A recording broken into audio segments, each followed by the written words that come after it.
नमस्कार दोस्तों, आप हैं अपने ही गुड लिविंग चैनल पे। और भाई वीडियो की शुरुआत इन सुंदर सुंदर ऑरेंज ट्रम्पेट वाइन के फूलों के साथ। तो दोस्तों, आज का जो वीडियो है वो उन बातों के ऊपर है जो कि अगर आप कुछ भी नहीं अपने प्लांट्स को देते या कुछ एक्स्ट्रा भी आप कुछ नहीं करते, लेकिन वो अगर आप दो चार चीज़ें अपनी गार्डनिंग में कर लेते हो, अपने प्लांट्स के साथ कर लेते हो, तो ये समझ लो कि वो आपके प्लांट के लिए खाद का भी काम करेंगे, खुराक का भी काम करेंगे। और दूसरा, जो आपके पौधों की रंगत है वो अलग से ही नज़र आएगी। और अगर आपने पहले काम नहीं किए हैं तो आप करना शुरू कर दें, जिससे कि आपकी पौधों के साथ अटैचमेंट भी बढ़े, उन्हें आपका प्यार भी मिले। और दूसरा, बहुत छोटी छोटी बातें हैं दोस्तों गार्डनिंग की। और जिनको दोस्तों गार्डनिंग का शौक होता है वो बिल्कुल नहीं हिचकिचाते काम करने में, और बहुत सारे लोग तो करते भी होंगे। लेकिन शायद कुछ लोग बहुत सारी चीज़ों को ना गार्डनर पे ही छोड़ देते हैं, या उन्होंने जो माली रखा होता है उस पर डिपेंड रहते हैं कि वो आके काम करेगा तो करेगा, अदरवाइज मतलब ये समझ लो कि स्किप कर देते हैं वो इन सब चीज़ों को। तो कल परसों के वीडियो में मैंने आपको काली मिर्च का और बेकिंग सोडा का तो यूज़ बताया ही था। ये एक ट्रीटमेंट की तरीके से भी है दोस्तों, और ट्रीटमेंट भी नहीं है, ये एक प्लांट्स के लिए खुराक का भी काम करता है। इससे क्या होता है, बेकिंग सोडे से तो आपके प्लांट की रुकी हुई ग्रोथ जो है वो स्टार्ट होगी, और काली मिर्च के पाउडर से आपके प्लांट को ताकत भी मिलेगी। आपकी जो सोइल है वो एंटी फंगल हो जाएगी, मतलब किसी भी तरह एंटी फंगल ही नहीं, किसी भी तरह का इन्फेक्शन अगर आपकी सोइल में होगा, वो फंगस से रिलेटेड हो, बैक्टीरिया से रिलेटेड हो, या और भी कोई जीव जंतु जो प्लांट्स को खराब करता है, तो उससे रिलेटेड हो, तो भी ये आपके बड़े काम आएगी और आपकी मिट्टी को बहुत अच्छा बना देगी। और इन दोनों चीज़ों को मिक्स कर करके भी इसी तरीके से, जितनी क्वांटिटी में आपको बता रही हूँ, मिक्स करके आप ऐसे ही डाल सकते हो। कोई इसको पानी में नहीं मिक्स करना। बहुत सारे मेरे पास कमेंट आ रहे थे कि मैम पानी में मिक्स करें, तो पानी में ऐसी कोई मिक्स करने की जरूरत नहीं है। जैसे ही मैंने बताया था, गुड़ाई करके बस आपने अपने प्लांट्स में इसको डाल देना है, और ऊपर से हल्की सी मिट्टी कवर कर देनी है, ताकि अच्छे से मतलब ये चीज़ दब जाए और रूट्स तक पहुंच जाए। और सेकंड बात आती है दोस्तों, ये मतलब सबसे ज़रूरी बात भी है, शायद उस बेकिंग सोडे और काली मिर्च के पाउडर से भी ज़्यादा ज़रूरी, कि आपको टाइमली अपने पौधों की प्रूनिंग करते रहना चाहिए। इससे क्या होगा, उनकी ग्रोथ तो बढ़ेगी बढ़ेगी दोस्तों, लेकिन एक प्रॉपर शेप में भी आपके प्लांट नज़र आएंगे।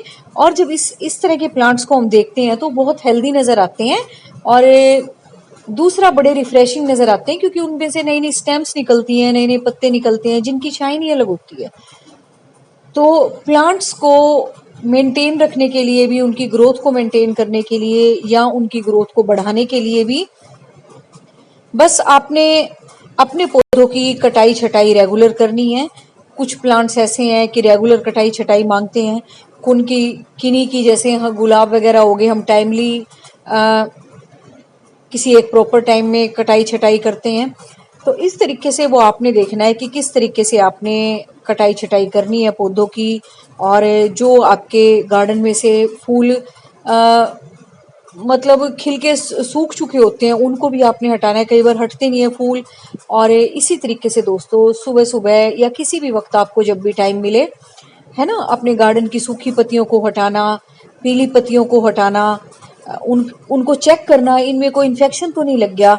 और इन्फेक्शन के लिए मैं हमेशा वो दवाई बताती हूँ, ज़्यादातर मिली बग्स का, ये स्पाइडर माइट्स का, इनका ये अटैक होता है, या वो कई पौधों पे वो काला काला सा कीड़ा लग जाता है, चेपा सा, है ना।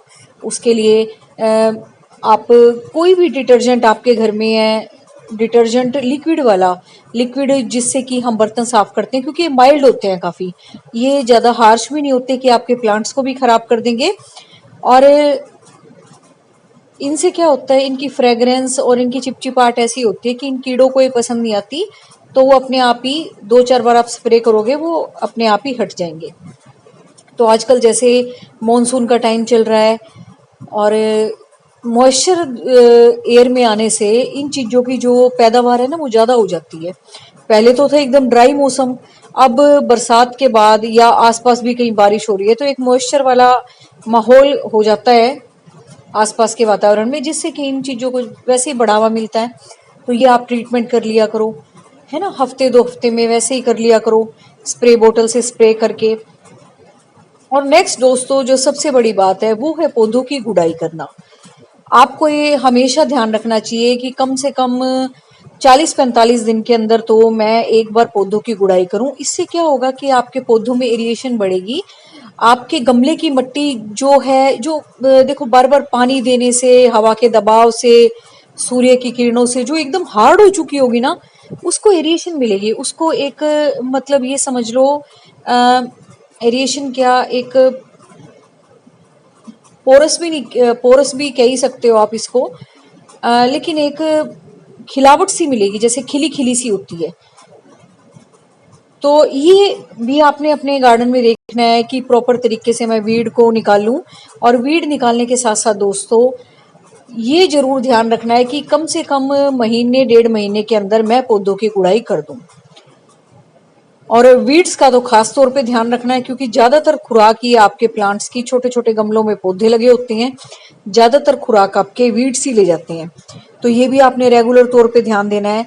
और महीने 1.5 महीने के अंदर तो आपने गुड़ाई तो जरूर कर देनी है, ताकि एक जो ऊपर जमी हुई लेयर है मिट्टी की, वो थोड़ी भुरभुरी हो जाए और पौधे को हवा मिले, सांस मिले, सारी चीजें उसकी रूट से अब्जॉर्ब कर पाए, चाहे वो सूर्य की किरणें हो, चाहे आपने कोई खाद वगैरह डाली हो, या कोई भी अलग से ट्रीटमेंट किया हो, जैसे मैं बता रही हूँ आपको। और दूसरा दोस्तों ये चीज जो है कि अगर आपके पास खाद भी नहीं है ना, तब भी एक तरीके के खाद का काम करेगी आपके पौधे के लिए। और 2-4 दिन में ही आप रंगत देखना पौधे की, गुड़ाई करना पौधे की रेगुलर तरीके से, उसकी कटाई छटाई करना। इससे क्या होता है, पौधे की खिलावट बढ़ती है, उसकी फ्रेशनेस बढ़ती है। और जिस ग्रीन कलर को आप कहते हो, पौधे ग्रीन कलर के आपके ज्यादा लगते हैं, ज्यादा शाइनी लगते हैं, तो वो यही तरीका है बस, और कोई भी तरीका नहीं है। रेगुलर अपने पौधों से प्यार करना, उनकी देखभाल करना। और दोस्तों कई बार हमारे पास बहुत सारे गमले होते हैं, तो जरूरी नहीं होता कि एक ही दिन में हम सारा काम कर पाए। तो इसके लिए मैं आपको बार बार वही रूल बताती हूँ डिवाइड करने वाला, कि आप अपने प्लांट्स को डिवाइड कर लें। अलग अलग जगह में अगर रखे हुए हैं, भी आज इस तरफ वाले गमले तो मैंने आज करके ही छोड़ने हैं। और जब आप करेंगे ना, तब आप देखिए आप एक्स्ट्रा ही कर देंगे, उतने तो आप करेंगे करेंगे, और साइड वाले भी कर देंगे। लेकिन हाँ, कम से कम दिमाग में इतने हो कि आज मैंने ये करने हैं, कल मैंने वो करने हैं, फिर मैं वो करूंगा। इससे क्या होगा, काम भी बढ़ जाएगा आपका, ज्यादा टाइम भी नहीं लगेगा, और आप खुद से अपने पौधों का ध्यान दे पाओगे। और दोस्तों कोई भी माली हो, इतने अच्छे तरीके से कोई भी नहीं करेगा जितने प्यार से और जितने लगाव से आप अपने पौधों का काम करोगे ना, कोई भी नहीं करेगा, चाहे वो पौधों से कितना प्यार करता हो। क्योंकि वो आपके घर में लगे हुए हैं, वो आपके टच में है। और आप देखते हो उनको सारे दिन, वो आपको देखते हैं। वो माली तो बेचारा अपनी ड्यूटी निभा रहा है, उसने तो चलो करना ही है, वो तो अपना करके चला जाएगा। लेकिन अगर एक गमले में आपके एक से ज्यादा प्लांट लगे हुए हैं, अगर मान लिया गलती से उसने निकाल दिए, मेन मेन प्लांट छोड़ दिया और आपने लगा रखे थे, और ऐसा मेरे साथ पहले कई बार होता था जब बच्चे छोटे थे, तो फिर मैंने खुद से ही करना शुरू किया। क्योंकि मेरी आदत थी एक ही गमले में बहुत सारे प्लांट लगाने की, तो कई बार वो निकाल के उखाड़ के फेंक भी देता था। तो इस तरीके से आपके साथ भी होता होगा, है ना, ये सिंपल सी बात है। तो जैसे देखो, इसके साथ मैंने एक कटिंग भी लगा रखी है, एक मेन प्लांट लगा हुआ है, एक ये लगा हुआ है ना, कितने सारे लगे हुए हैं। अब मैं इसकी अगर गुड़ाई करूंगी तो मैं बड़ी देखभाल के साथ करूंगी कि सारे पौधे बचे रहेंगे। और कोई बाहर का आएगा वो तो आधे तो निकाल के फेंक देगा कि नहीं नहीं, एक गमले में एक ही ठीक है, जो ठीक से चल रहा है बस उसको ही छोड़ते हैं, है ना। और जो दोस्तों गार्डनिंग के शौकीन लोग होते हैं, वो ये ऐसे ऐसे काम करते रहते हैं, चलते फिरते गार्डन में, इधर की डंडी तोड़ी, इधर काटी, इधर के सीड पोड बन गए, इधर डाल दिए, उधर डाल दिए, है ना। आप भी ऐसे करते रहते होगे चलते फिरते, यही मेरा काम होता है। अब देखो मैं इसकी गुड़ाई कैसे कर रही हूँ, इसे मैंने कटिंग्स भी लगा रखी है, एक मेन प्लांट भी चल रहा है, ये मैक्सिकन पेटूनिया की भी कटिंग लगा रखी है। अब मैं बचा बचा के इसको, है ना, गुड़ाई भी करूंगी और इनका ध्यान भी रखूंगी। तो ये है दोस्तों छोटी छोटी बातें जो कि पता नहीं आपको पता है तो मुझे कमेंट करके बताना कि हाँ हम ऐसे ही करते हैं। और अगर दोस्तों आप ऐसा नहीं करते तो भाई फिर ये शिकायत मत करो कि हमारे प्लांट ठीक नहीं चल रहे, क्यों नहीं चल रहे। यही छोटी छोटी गलतियां होती है, और बिल्कुल कोई गलती भी नहीं है ये तो, है ना। खुद के ही लगाव की देखभाल की चीजें हैं तो जो हमने करनी है, तो बस यही चीजें आपने करनी है गार्डन में। और दोस्तों सबसे बड़ी बात जो कई बार हम गलती कर देते हैं कि कई बार हमें पता ही नहीं होता ये प्लांट रखना कहाँ है ना। कई बार बड़े अच्छे से तरीके से हम पौधा लगाएंगे, खाद वाद सब मिला देंगे, सब कुछ कर देंगे, और हमें उसकी मतलब प्रॉपर डायरेक्शन ही नहीं पता होगी कि किस डायरेक्शन में इसको रखना है। शेड में रखना है, पार्शियल सनलाइट में रखना है, आउटडोर शेड में रखना है, इंडोर रखना है, फुल सनलाइट का प्लांट है। तो ये सब बातें भी दोस्तों बहुत मायने रखती हैं। और कई बार जो फ्लावरिंग आपकी नहीं आती है वो इसी वजह से नहीं आती है कि आपने पौधे को रखा कहाँ हुआ है। कई बार अगर आप शेड में पौधा रख देंगे फूलों वाला, तो फूल कैसे देगा जब तक उसको प्रॉपर सनलाइट नहीं मिलेगी 6-7 घंटे की। और गर्मी में तो चलो चल भी जाए काम 2-4 महीने, लेकिन सारा साल तो फिर आपको देखना पड़ेगा ना कि उसको प्रॉपर सनलाइट मिले, तभी तो फूल खिलेंगे।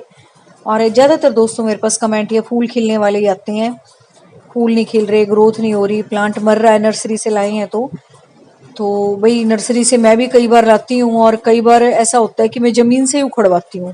उन्होंने भी जमीन में ही लगाए होते हैं, खुद से तैयार किए होते हैं, तो मुरझाते तो मेरे भी यहाँ के, लेकिन फिर रिवाइव करना भी आना चाहिए। जैसे मैंने अभी आपको करके बताया था वो दिन के राजा वाला, तो वो भी बिल्कुल मरने की हालत में ही था। आपकी कोशिश होनी चाहिए कि आप कोशिश करें प्लांट बच जाए, ऊपर की जो उसकी बेफालतू की ग्रोथ है या जो उसका बोझ है वो सारा हटा दें और उसको नए ग्रोथ के लिए तैयार करें, फिर आपका प्लांट जरूर बचेगा। और बिल्कुल दोस्तों, चाहे कितना गर्मी का पौधा हो, एकदम से आके आप मत धूप में रखा करो उसको। कुछ टाइम आप ये समझ लो 8-10 दिन तो कम से कम आप उसको थोड़ा सा शेड में रखा करो। और जो भी आपके फूल बच जाते हैं, स्पेंट वाले फूल, इनका आप यूज किया करो। अगर आपको पता है तो, है ना, गुलाब की पत्तियां निकलती हैं, उनका यूज किया करो। हिबिस्कस के हैं, इनका भी मैं डेली बेसिस पे यूज तो नहीं करती, हाँ इकट्ठे करती रहती हूँ, लेकिन जब भी ये ड्राई हो जाती हैं ऐसे मैं रख देती हूँ साफ से एरिया में, छाया से में सूखते रहते हैं। और भाई अगर आप किचन गार्डनिंग के शौकीन हैं तो जल्दी जल्दी अपनी चीजों को उतार लिया करो, अगर वो ज्यादा मैच्योर हो जाती है। फिर दूसरी जो चीज पे फ्लावरिंग होके फ्रूट या सब्जी जो भी बननी होती है, फिर उसमें देर हो जाती है। अब ये देखो बिल्कुल उतारने लायक होगी है ना। अब मैं इनको छोड़ूंगी ना तो नई मिर्चें भी नहीं बनेंगी, नए फूल भी नहीं बनेंगे। और जैसे ही इनको उतारूंगी ना, 2-4 दिन के अंदर ही नए नए फूल मुझे दिखने शुरू हो जाएंगे, क्योंकि प्लांट भी थोड़ा सा हल्का हो जाता है इन चीजों के हटने से। जैसे हम अपनी हेयर कटिंग कराते हैं, नेल्स काटते हैं, इसी तरीके से पौधे होते हैं, है ना। इनको भी बड़ा हल्का महसूस होता है, ओवरवेट हो जाते हैं ये भी, कटाई छटाई करने से फ्रेश होते हैं। और अगर इस तरीके से आप सीडलिंग तैयार कर रहे हैं तो टाइमली सीडलिंग को भी आपने ट्रांसप्लांट करना है।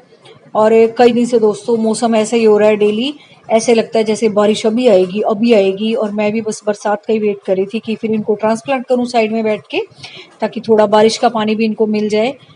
लेकिन बरसात हो नहीं रही है, और डेली ऐसा मौसम हो जाता है कि जैसे अभी बारिश होगी अभी बारिश होगी। लेकिन चलो जो भी है, डेली आंधी तूफान आके बस खत्म, काम काम और बढ़ जाता है, बल्कि बारिश होती नहीं है। तो बस यही दोस्तों छोटी छोटी बातें हैं, अपने पौधों से प्यार करो, सुबह उठ के उनको जैसे आपको कोई गुड मॉर्निंग बोलता है आपको अच्छा लगता है ना, तो ऐसे ही आप पौधों से सुबह उठ के बात करोगे, प्यार करोगे इनसे, इनको भी बहुत अच्छा लगेगा। और शाम को आप देखते हो ना कैसे पौधे, ऐसे लगता है जैसे सो रहे हैं ये, है ना। और सुबह सुबह जब आप उठ के देखते हो ऐसे लगता है भाई बिल्कुल तैयार है ये तो नहा धो के, है ना, एकदम रिफ्रेशिंग से, है ना, आपको गुड मॉर्निंग बोलते हुए। तो दोस्तों अपने घर के जो प्लांट है उनको आप प्यार करो, आप उनको जितना आप उनकी टच में रहोगे ना, ये समझ लो उतनी ही वो आपको हेल्दी नजर आएंगे। और दूसरा कोई भी ट्रीटमेंट नहीं होता, आप जो मर्जी देते रहो। ये तो दोस्तों कहने की बात होती है, एक नॉलेज शेयर करने की बात होती है, इस प्लांट को ये दे दो, इस प्लांट को वो दे दो। लेकिन सबसे ज्यादा जो जरूरत होती है वो आपके प्यार की होती है, और आपके उनके टच में रहने की होती है। और वो टच में कैसे रहेंगे, इनका काम करेंगे छोटा छोटा। तो बस दोस्तों, thank you very much, take care of you and your plants. उम्मीद है आज का वीडियो आपको अच्छा लगा होगा। तो बस रखिए अपना भी ध्यान, अपने पौधों का भी ध्यान, और फिर मिलते हैं नेक्स्ट वीडियो में किसी अच्छे से टॉपिक के साथ।